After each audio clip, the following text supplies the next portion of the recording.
എസ്തേറിന്റെ പുസ്തകം 6-ാം അധ്യായം. അർദ്ധരാത്രി രാജാവിന് ഉറക്കം വരായികയാൽ അവൻ ദിനവൃത്താന്തങ്ങൾ കുറിച്ചു വെച്ചിരുന്ന പുസ്തകം കൊണ്ടുവരുവാൻ കൽപ്പിച്ചു. അത് രാജാവിനെ വായിച്ചു കേൾപ്പിച്ചു. ഉമ്മരപ്പടിവാതിൽക്കാരനായി രാജാവിന്റെ ഷണ്ഡന്മാരിൽ ബിഗ്ധാന, തേരിഷ് എന്നീ 2 പേർ അഹശ്വേരോശ് രാജാവിനെ കയ്യേറ്റം ചെയ്യുവാൻ ശ്രമിച്ചിരുന്ന സംഗതി മൊർദെഖായി അറിവ് തന്ന പ്രകാരം അതിലെഴുതിയിരിക്കുന്നത് കണ്ടു. ഇതിനുവേണ്ടി മൊർദെഖായിക്ക് എന്തു ബഹുമാനവും പദവിയും കൊടുത്തു എന്ന് രാജാവ് ചോദിച്ചു. ഒന്നും കൊടുത്തിട്ടില്ല എന്ന് രാജാവിനെ സേവിച്ചു നിന്ന ഭൃത്യന്മാർ പറഞ്ഞു. പ്രാകാരത്തിൽ ആരുള്ളൂ എന്ന് രാജാവ് ചോദിച്ചു.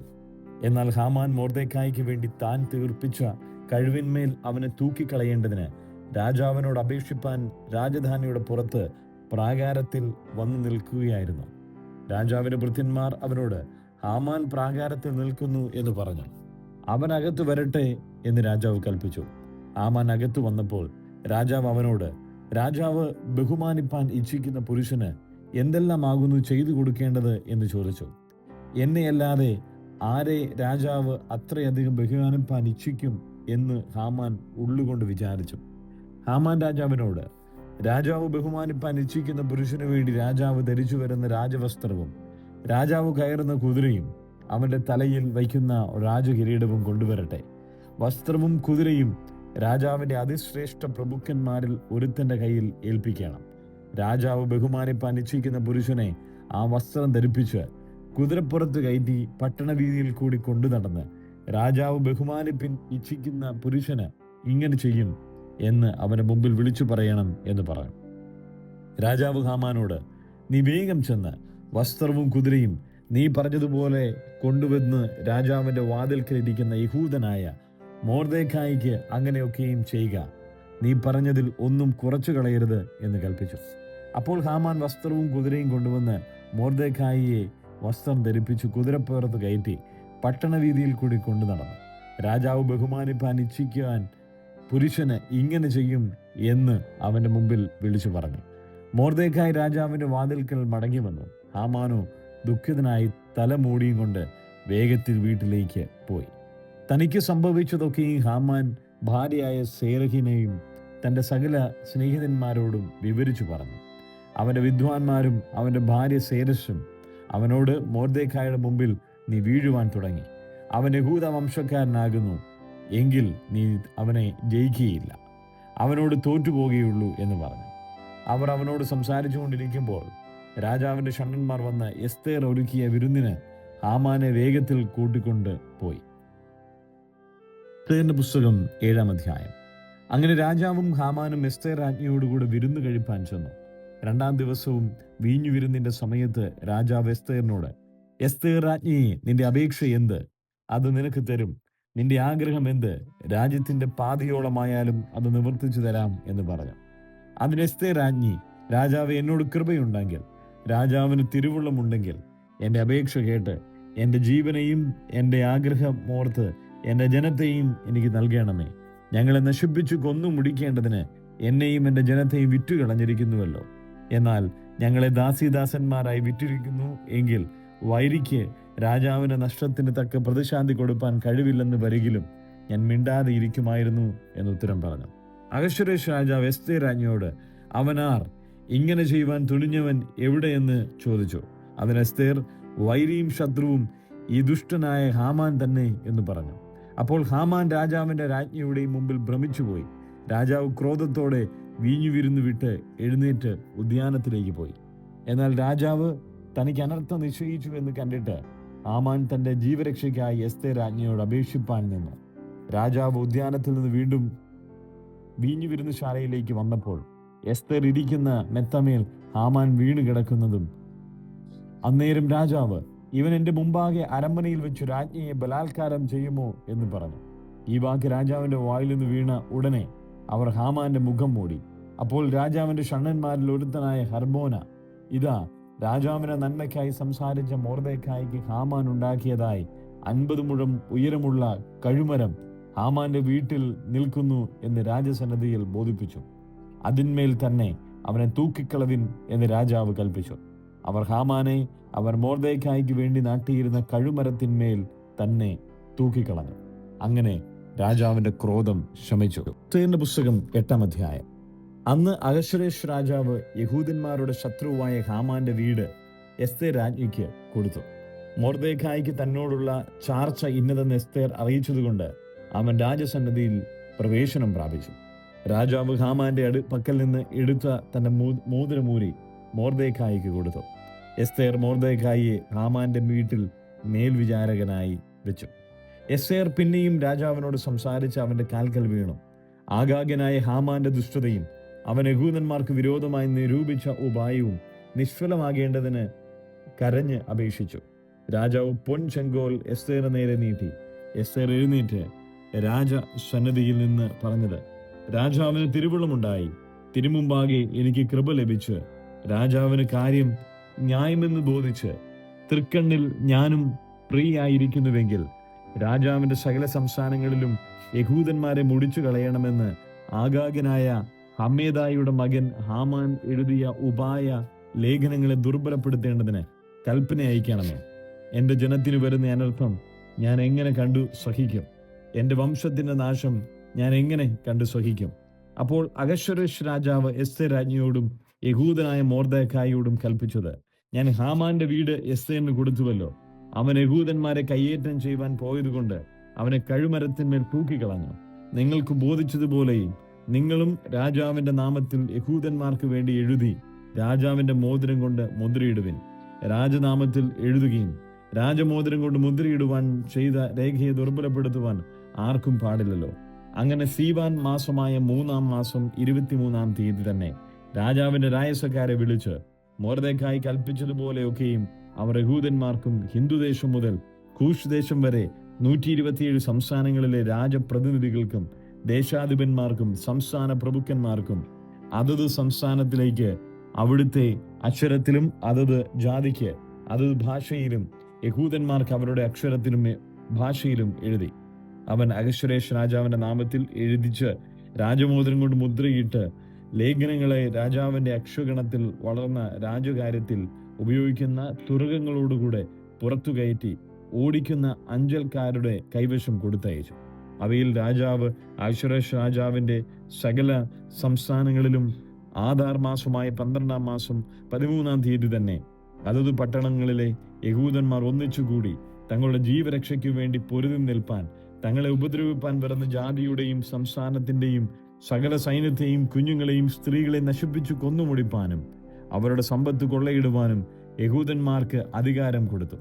അന്നത്തേക്ക് യഹൂദന്മാർ തങ്ങളുടെ ശത്രുക്കളോട് പ്രതിക്രിയ ചെയ്യുവാൻ ഒരുങ്ങിയിരിക്കണമെന്ന് സകല ശത്രുക്കൾക്കും പരസ്യം ചെയ്യേണ്ടതിന് കൊടുത്ത തീർപ്പിന്റെ പകർപ്പ് ഓരോ സംസ്ഥാനത്തിലും പ്രസിദ്ധമാക്കി.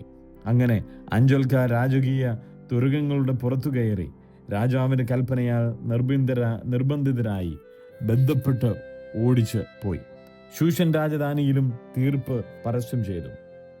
എന്നാൽ മൊർദെഖായി നീലയും ശുഭ്രവുമായ വസ്ത്രവും വലിയ പൊൻകിരീടവും ചണനൂൽ കൊണ്ട് രക്താംബരവും ധരിച്ച് രാജസന്നിധിയിൽ നിന്ന് പുറപ്പെട്ടു.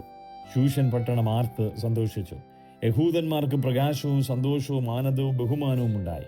രാജാവിന്റെ കൽപ്പനയും തീർപ്പും ചെന്നെത്തിയ സകല സംസ്ഥാനങ്ങളിലും പട്ടണങ്ങളിലും യഹൂദന്മാർക്ക് ആനന്ദവും സന്തോഷവും വിരുന്നും ഉത്സവവും ഉണ്ടായി. യഹൂദന്മാരെയുള്ള പേടി ദേശത്തെ ജാതികളിന്മേൽ വീണിരുന്നത് കൊണ്ട് അവർ പലരും യഹൂദന്മാരായി തീർന്നു. പുസ്തകം 9-ാം അധ്യായം. ആദാർ മാസമായ 12-ാം മാസം 13-ാം തീയതി രാജാവിന്റെ കൽപ്പനയും തീർപ്പും നടത്തുവാൻ അടുത്തപ്പോൾ യഹൂദന്മാരുടെ ശത്രുക്കൾ അവരുടെ നേരെ പ്രാബല്യം പ്രാപിക്കുമെന്ന് ആശിച്ചതും നേരെ മറിച്ച് യഹൂദന്മാർക്കും തങ്ങളുടെ വൈരികളുടെ നേരെ പ്രാബല്യം പ്രാപിച്ചതുമായ ദിവസത്തിൽ തന്നെ അഹശ്വേരോശ് രാജാവിന്റെ സകല സംസ്ഥാനങ്ങളിലും യഹൂദന്മാർ തങ്ങളുടെ പട്ടണങ്ങളിൽ തങ്ങളോട് ദോഷം ചെയ്യുവാൻ ഭാവിച്ചവരെ കയ്യേറ്റം ചെയ്യേണ്ടതിന് ഒന്നിച്ചുകൂടി. അവരെയുള്ള പേടി സകല ജാതികളുടെയും മേൽ വീണിരുന്നത് കൊണ്ട് ആർക്കും അവരോട് എതിർത്ത് നിൽപ്പാൻ കഴിഞ്ഞില്ല. സകല സംസ്ഥാന പ്രഭുക്കന്മാരും രാജപ്രതിനിധികളും ദേശാധിപതികളും രാജാവിന്റെ കാര്യക്കാരന്മാരും മൊർദെഖായിയുള്ള പേടി അവരുടെ മേൽ വീണിരുന്നത് കൊണ്ടും യഹൂദന്മാർക്ക് സഹായം ചെയ്തു. മൊർദെഖായി രാജധാനിയിൽ മഹാനായിരുന്നു. മൊർദെഖായി എന്ന പുരുഷൻ മേൽക്കുമേൽ മഹാനായി തീർന്നതുകൊണ്ട് അവന്റെ കീർത്തി സകല സംസ്ഥാനങ്ങളിലും പരന്നു. യഹൂദന്മാർ തങ്ങളുടെ ശത്രുക്കളെയൊക്കെയും വെട്ടിക്കൊന്നു മുടിച്ചു കളഞ്ഞു. തങ്ങളെ പകച്ചവരോട് തങ്ങൾക്ക് ബോധിച്ചതുപോലെ പ്രവർത്തിച്ചു. ശൂഷൻ രാജധാനിയിൽ യഹൂദന്മാർ 500 പേരെ കൊന്നു മുടിച്ചു. പർഷൻ, ദാദ, ദൽദോൻ, അസ്പാദ, പുറാദ, അതല്യ, അരീദാബ, പർമസ്ത, അരീസായി, അരീദായി, വയസ്സായത എന്നിങ്ങനെ ഹമ്മേദാദയുടെ മകനായി യഹൂദന്മാരുടെ ശത്രുവായ ഹാമാന്റെ 10 പുത്രന്മാരെയും അവർ കൊന്നുകളഞ്ഞു. എന്നാൽ കവർച്ചയ്ക്ക് അവർ കൈനീട്ടിയില്ല. ശൂഷൻ രാജധാനിയിൽ അവർ കൊന്നവരുടെ സംഖ്യ അന്ന് തന്നെ രാജസന്നിധിയിൽ കൊണ്ടുവന്നു. അപ്പോൾ രാജാവ് എസ്ഥേർ രാജ്ഞിയോട്, യഹൂദന്മാർ ശൂഷൻ രാജധാനിയുടെ 500 പേരെയും ഹാമാന്റെ 10 പുത്രന്മാരെയും കൊന്നുപിടിച്ചു. രാജാവിന്റെ മറ്റു സംസ്ഥാനങ്ങളിൽ അവർ എന്തു ചെയ്തിരിക്കും? ഇനിയും നിന്റെ അപേക്ഷ എന്ത്? അത് നിനക്ക് ലഭിക്കും. ഇനിയും നിന്റെ ആഗ്രഹം എന്ത്? അത് നിവർത്തിച്ചു തരാം എന്ന് പറഞ്ഞു. അതിന് എസ്ഥേർ, രാജാവിന് തിരുവുള്ളമുണ്ടായി ശൂഷനിലെ യഹൂദന്മാർ ഇന്നത്തെ തീർപ്പ് പോലെ നാളെയും ചെയ്യുവാൻ അനുവദിക്കുകയും ഹാമാന്റെ 10 പുത്രന്മാരെയും കഴുമരത്തിന്മേൽ തൂക്കുകയും ചെയ്യണമേ എന്ന് പറഞ്ഞു. അങ്ങനെ ചെയ്തുകൊള്ളുവിൻ എന്ന് രാജാവ് കൽപ്പിച്ചു. ശൂഷനിൽ തീർപ്പ് പരസ്യമായി. ഹാമാന്റെ 10 പുത്രന്മാരെയും അവർ തൂക്കിക്കളഞ്ഞു. ശൂഷനിലെ യഹൂദന്മാർ ആദാർ മാസം 14-ാം തീയതി ഒന്നിച്ചുകൂടി ശൂഷനിൽ 300 പേരെ കൊന്നു. എങ്കിലും കവർച്ചയ്ക്ക് അവർ കൈനീട്ടിയില്ല. രാജാവിന്റെ സംസ്ഥാനങ്ങളിലെ ശേഷം യഹൂദന്മാർ ആദാർ മാസം 13-ാം തീയതി ഒന്നിച്ചുകൂടി തങ്ങളുടെ ജീവരക്ഷയ്ക്കായി പൊരുതി ശത്രുക്കളുടെ കയ്യിൽ നിന്ന് ഒഴിഞ്ഞ് വിശ്രമം പ്രാപിച്ചു. അവർ തങ്ങളുടെ വൈരികളിൽ 75,000 പേരെ കൊന്നുകളഞ്ഞു. എങ്കിലും കവർച്ചയ്ക്ക് കൈനീട്ടിയില്ല. ആ മാസം 14-ാം തീയതിയോ അവർ വിശ്രമിച്ച് വിരുന്നും സന്തോഷവുമുള്ള ദിവസമായിട്ട് അതിനെ ആചരിച്ചു. ശൂഷനിലെ യഹൂദന്മാർ ആ മാസം 13-ാം തീയതിയും 14-ാം തീയതിയും ഒന്നിച്ചുകൂടി. 15-ാം തീയതി അവർ വിശ്രമിച്ച് അതിനെ വിരുന്നും സന്തോഷവുമുള്ള ദിവസമായിട്ട് ആചരിച്ചു. അതുകൊണ്ട് മതിലില്ലാത്ത പട്ടണങ്ങളിൽ പാർക്കുന്ന നാട്ടുപുറങ്ങളിലെ യഹൂദന്മാർ ആദാർ മാസം 14-ാം തീയതിയെ സന്തോഷവും വിരുന്നുമുള്ള ദിവസവും ഉത്സവ ദിവസവും ആയിട്ട് ആചരിക്കുകയും തമ്മിൽ സമ്മാനങ്ങൾ കൊടുത്തയക്കുകയും ചെയ്യും. ആണ്ടുതോറും ആദാർ മാസം 14-ഉം 15-ഉം തീയതിയെ യഹൂദന്മാർ തങ്ങളുടെ ശത്രുക്കളുടെ കയ്യിൽ നിന്ന് ഒഴിഞ്ഞ് വിശ്രമിച്ച ദിവസങ്ങളായിട്ടും ദുഃഖം അവർക്ക് സന്തോഷമായും വിലാപം ഉത്സവമായും തീർന്ന മാസമായിട്ടും ആചരിക്കണമെന്നും അവയെ വിരുന്നും സന്തോഷവുമുള്ള നാളുകളും തമ്മിൽ സന്തോഷങ്ങളും ദരിദ്രന്മാർക്ക് ദാനധർമ്മങ്ങളും കൊടുക്കുന്ന നാളുകളും ആയിട്ട് ആചരിക്കണമെന്ന് അഹശ്വേരോശ് രാജാവിന്റെ സകല സംസ്ഥാനങ്ങളിലും സമീപത്തും ദൂരത്തുമുള്ള സകല യഹൂദന്മാർക്കും ചട്ടമാക്കേണ്ടതിനും മൊർദെഖായി ഈ കാര്യങ്ങളെ എഴുതി അവർക്ക് എഴുത്ത് അയച്ചു. അങ്ങനെ യഹൂദന്മാർ തങ്ങൾ തുടങ്ങിയിരിക്കുന്നതും മൊർദെഖായി തങ്ങൾക്ക് എഴുതിയിരിക്കുന്നതുമായ കാര്യം ഒരു ചട്ടമായി കൈക്കൊണ്ടു. ആഗാഗ്യനായ ഹമ്മേദാദയുടെ മകനായി എല്ലാ യഹൂദന്മാരുടെയും ശത്രുവായ ഹാമാൻ യഹൂദന്മാരെ നശിപ്പിക്കേണ്ടതിന് അവരുടെ നേരെ ഉപായം ചിന്തിക്കുകയും അവരെ നശിപ്പിച്ചു മുടിക്കേണ്ടതിന് പൂരെന്ന ചീട്ട് ഇടുവിക്കുകയും കാര്യം രാജാവിന് അറിവ് കിട്ടിയപ്പോൾ അവൻ യഹൂദന്മാർക്ക് വിരോധമായി ചിന്തിച്ചിരുന്ന ഉപായം അവന്റെ തലയിലേക്ക് തന്നെ തിരിയുവാനും അവനെയും അവന്റെ പുത്രന്മാരെയും കഴുമരത്തിന്മേൽ തൂക്കിക്കളയുവാനും രാജാവ് രേഖാമൂലം കൽപ്പിക്കുകയും ചെയ്തതുകൊണ്ട് അവർ ആ നാളുകൾക്ക് പൂര് എന്ന പദത്തിൽ പൂരീം എന്ന് പേർ വിളിച്ചു.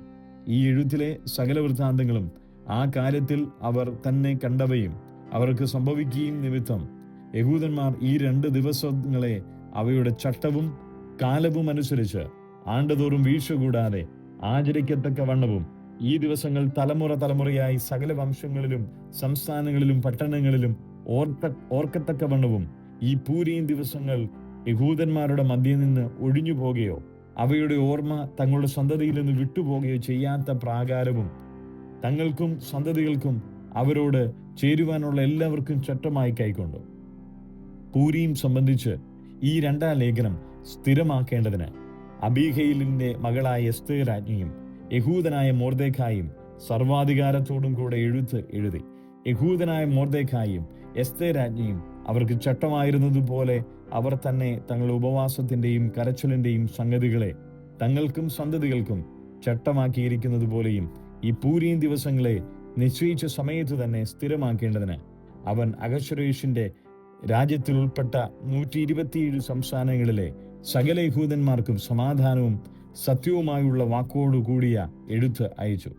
ഇങ്ങനെ എസ്ഥേറിന്റെ ആജ്ഞയാൽ പൂരീം സംബന്ധിച്ച കാര്യങ്ങൾ ഉറപ്പായി അത് പുസ്തകത്തിൽ എഴുതി വെച്ചു. എസ്ഥേറിന്റെ പുസ്തകം 10-ാം അധ്യായം. അനന്തരം അഹശ്വേരോശ് രാജാവ് ദേശത്തിനും സമുദ്രത്തിലെ ദ്വീപുകൾക്കും ഒരു കരം കൽപ്പിച്ചു. അവന്റെ ബലത്തിന്റെയും പരാക്രമത്തിന്റെയും സകല വൃത്താന്തങ്ങളും രാജാവ് മൊർദെഖായെ ഉയർത്തിയ ഉന്നത പദവിയുടെ വിവരവും മേദ്യയിലെയും പാർസ്യയിലെയും രാജാക്കന്മാരുടെ വൃത്താന്ത പുസ്തകത്തിൽ എഴുതിയിരിക്കുന്നു. യഹൂദനായ മൊർദെഖായി അഹശ്വേരോശ് രാജാവിൻ്റെ രണ്ടാമനും യഹൂദന്മാരിൽ വെച്ച് മഹാനും, സഹോദര സംഘത്തിന് ഇഷ്ടനും, സ്വജനത്തിന് ഗുണകാംക്ഷിയും, തൻ്റെ സർവ്വവംശത്തിനും അനുകൂലവാദിയും ആയിരുന്നു.